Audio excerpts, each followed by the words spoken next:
A famous civil rights leader once told me one of the best kept secrets of the 60s, and before actually I finished this phrase, I forgot to warn her that I was going to do this. Oh, there you are. My mom, Karen Spellman, is here. And wave your hand, Ma. And we don't get her here that often, but it's always a treat when we do. And she came up for someone's first ballet recital, which was yesterday, and we're very proud of her. She has quite a stage presence, I will say. I'm bragging a little bit. But anyway, my mother was just recently recognized by the National Museum of Civil and Human Rights in Atlanta for all of her work in the civil rights movement, and I would just love to take a moment to give her a round of applause. As a pretty fantastic leader in the Student Nonviolent Coordinating Committee, SNCC, otherwise affectionately known, she is a force to be reckoned with. So I wanted to give you that context as I tell you about what this famous civil rights leader said to me once when I was a kid. He said, one of the greatest secrets of the civil rights movement in the 60s, the movement for human rights in the 60s and for Black liberation, was that your mom's greens fueled the movement. Now, I was a young kid, probably about 12 years old, but I'm not sure. But I have to tell you, 12-year-old Kaji was something. And as this famous civil rights leader said this, I said, her greens, my mom's brilliant. I'm sure she contributed more than greens to the civil rights movement. And since this guy was famous, I'm not going to name him, that took him aback a little bit because this little girl had said all this. But then he thought about it and he said, yeah, you're definitely Karen's girl. And it's true. My mom is a brilliant strategist and a tactician. She thinks of details and possibilities and how to engineer solutions to them like no one else can. And she does not miss a beat. I am confident that had way more influence than her greens. In fact, growing up, whenever we would run into the police chief or the fire chief and they would find out that we were part of her family, they would sort of get a little scared because she was that kind of force. Anyway, despite this, I do recall that whenever the SNCC folks in DC would meet at our home, which would happen quite a bit, several times a year, she would actually go ahead and make those famous greens. And because I loved them too, I loved those meetings because the food made them more special. Now, these weren't necessarily, I should clarify, and you're going to see how I'm coming back to the gospel in a second. These greens that she would make were not necessarily collards, significantly. There could be some kale mixed in there for texture and taste, a little extra curl, and you know what else might be in there? Mustards. See how this is going. Now, you may not have realized this, as I didn't for the first many years that I encountered these scriptures. Actually, I'm going to admit until about when I wrote this sermon. But the beautiful mustard greens that we eat grow from the very same mustard seeds that Jesus talks about. And I meant to bring you some, but I forgot. But I will tell you, you can find mustard seeds in all of your grocery stores in the spices section. And they're characteristically tiny. So if you take a little tiny mustard seed and you chew on it, you're going to feel this tanginess that hits you in the back of the throat, much as a strong mustard that you purchase will. And so those tiny little seeds tend to be some of the smallest seeds of any of the vegetables that would have been growing up in the region where Jesus was. Now, I've heard Jesus talk about mustard seeds and often think of the way that he describes them a few chapters later in Matthew chapter 17. And you might remember this. If you have faith the size of a mustard seed, you can do mighty things. You can tell this mountain to move and it will listen. That's how Jesus talks about it, and that's usually how I think about it, which does then focus on the tininess of the seeds, right? Tiny faith, huge possibilities. And that preaches, and that's a word, obviously. But here, in this particular part of Matthew, the lesson is actually a bit more nuanced because he's talking not so much about the tiny size of the seed, but what it can do when it's sowed in its field. And what Jesus is talking about is that period of growth, you see. The realm of heavens is like a mustard seed that a person took and sowed in their field. Indeed, it is the smallest of seeds, but when it is grown, it is the greatest of plants and becomes a tree so that the birds of the air come and make nests in its branches. I want to talk to you about your spiritual autumn in the context of this mustard seed that grows. And this is the last part, as I mentioned, of our 5-part series inspired by Parker Palmer's writings on our spiritual seasons. And this week I want to use all of this to bring it all together. And just to summarize, we talked about our spiritual winters as a time of stillness, of discovery, when matters become quite stark and present. And it can be a very difficult season, but there's beauty there if we're open to behold it. Then in our springtime, we start to emerge from the ground as shoots coming up through the mud, ready to blossom. In summer, we bloom and we bask in the sunlight. So what's autumn? I'll start, as I have each of these weeks, with a tiny bit of Parker Palmer's reflection, and then I'll go deeper on it. Autumn is a season of great beauty, but it's also a season of decline, where the days grow shorter, the light is suffused, and summer's abundance decays towards winter's death. Faced with this inevitable winter, what does nature do in autumn? She scatters the seeds that will bring new growth in the spring, and she scatters them with amazing abandon. Oh, does she?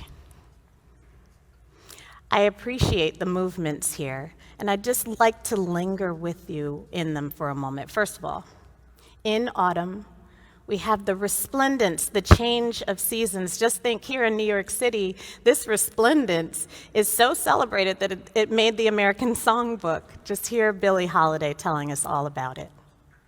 So yes, autumn in New York is gorgeous, and sometimes we do actually see that. But it's also a time when the chill starts to set in the air. The leaves have to be bagged, the allergies are going bonkers, and the nights are growing longer. The work year starts to boost up after summer vacations, if we have the privilege to take them. And we have a lot of pressure to close out the year with a bang. Let's make it a strong fourth quarter. Who hears that every year? Right. We even say it in church. And just to state it even more starkly, we are keenly aware that winter is coming. See what I did there? I said it starkly that winter's coming. All right. Anyway, meanwhile, she's planting seeds, which we remember if we stay attuned. So it's a transition time in which it might take some real intention to see and to appreciate our blessings. Have you ever focused so much on what isn't happening, that you get stuck there instead of beholding what is and what is happening? That, my friends, is autumn. That's when we become hyper-focused on what's wrong as opposed to what's right. And you do then realize that when we do that, it spills over into our relationship with God too. It's a mindset that takes deep spiritual root if we let it, and that's what can happen in our autumns. We start to shift our gaze onto what God isn't doing, so much that we miss what God is up to right now. And we start to become the person who never has enough. We start to let our scarcity take hold. Spiritual autumn is how we can head into the cold of spiritual winter, where God, of course, will meet us too, let's be clear. But it can become almost impossible to see that once we get to that space. And I think in terms of building intentionality in our faith and seeking alignment with God, recognizing when we're in our autumns might be the most important spiritual assessment, self-assessment that we can take. Because unlike the planetary seasons, our spiritual seasons are not necessarily sequential. We can go from autumn back to spring and then into summer. We might skip several winters. And so much of how we can pull that off is just to take stock of where we are and then notice and then pray and take it to the Lord in prayer and set some intentions and build some disciplines and have some faith. That is stuff we can do. You, my friends, are not hopeless or helpless in your spiritual flourishing. So what do you do? What do you do when you find yourself in spiritual autumn? I'm going to keep it real simple, and in order to answer that, I'm going to borrow from Jesus. Look for the mustard seeds. Look for the tiniest thing that God is implanting within you, like the formation of a thought or an idea that gives you some excitement or hope, like the kindling of some warmth in a relationship that you realize might have more to it than you realize. Like finding that question that you find yourself just wanting to delve even deeper into. Like feeling the nudge to get to church and pray a bit more and leave it on the altar. Those are mustard seeds that are being planted by your Creator and mine, ready to be sown by your Creator and mine, by the power of the Holy Spirit. That is happening right now. I did some research. Y'all know I'm a terrible gardener, but I did some research about the best way to grow mustards. And you know what that is? When you plant a mustard seed, you're anticipating that seed to grow pretty huge, like Jesus said. So if you plant the seeds too close next to each other, look where I'm headed here. If you plant the seeds too close to each other, they're not going to have any room to grow. Okay? That seed needs to claim its space. And you need to leave room for that. So do you. So what God is implanting within you actually needs some space and some time to grow, beloved. It doesn't just all come at once, and don't ask for that. It won't work. That's not how growth happens. Instead, it takes time and attention and cultivation and water and faith and light. It needs all that. Mustard seeds must grow also, beloved, in full sun with space between them. Give yourself that space. Give God that space. Do not crowd your mind with too much. Do some house cleaning in your head. To the extent that you can, clear out the things that are going to distract from the growth that God intends within you. You don't have room for everything. So give some things away. Lay them at the altar. Give God the space to do the work in you. I promise you it's worth it. A dear friend of the park, Tracy Curry, just show ran a really brilliant new series on Hulu called Searching for Soul Food, which I highly recommend. You may have seen some billboards up around about it because they're doing a good job of marketing it. And anyway, that's not just my bias, but the premise of the show is that true soul food, as she wrote, is cuisine created with ingenuity through struggle that nourishes our people through our hardest times. It's about making something out of nothing with sustenance and love in every bite. And this translates, and that's the premise of the show, is that translates across culture. Yes, that's true for my people, Black American people in the US, but that's true in the Caribbean, that's true in Peru, that's true in South Africa, that's true in Italy, all over the world.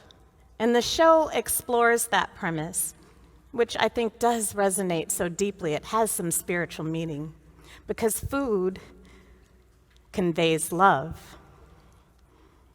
And in preparation for today, I did ask Mom more about her greens. I wanted to know how she prepared them. I wanted to know how she came up with the recipe for them. And I learned things that I didn't know.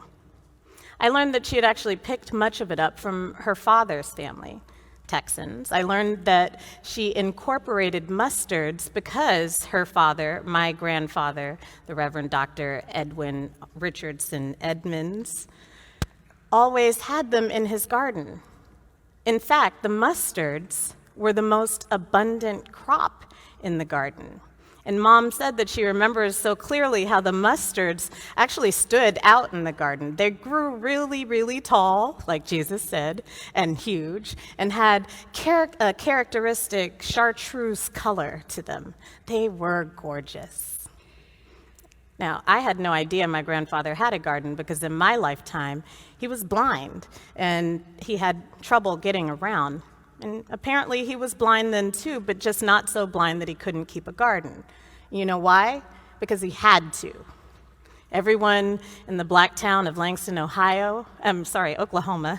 Langston, Oklahoma, had to, because the nearest grocery store was hours away. Hours and hours away. And the dregs of water sent to this black town due to racism was undrinkable. But they could use it to water the gardens they had to have to eat, which all the black folk did. And what they grew, they fed their families with. And soul food tends to get a bad rap in terms of health.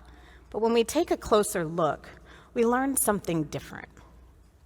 Our people took what they had, took the time to plant and to sow and to put their foot in that food, and then presented it, and presented love on a plate. It's not soul food that's unhealthy. It's racism and worldwide oppression that is. But what I absolutely adore about Jesus saying that the realm of God is like some mustard greens is that it's giving me this beautiful image of God handing us love on a plate. So maybe my mom's greens did fuel the movement, because movements for liberation are God's work in action, love on a plate. To close, I just want you to understand this. The heavenly realm is something you already know. It's soul food. It's something out of nothing with love in every bite. And it starts with that tiny seed. Love it, give it space, tend it, and watch it grow. Thanks be to God. Amen.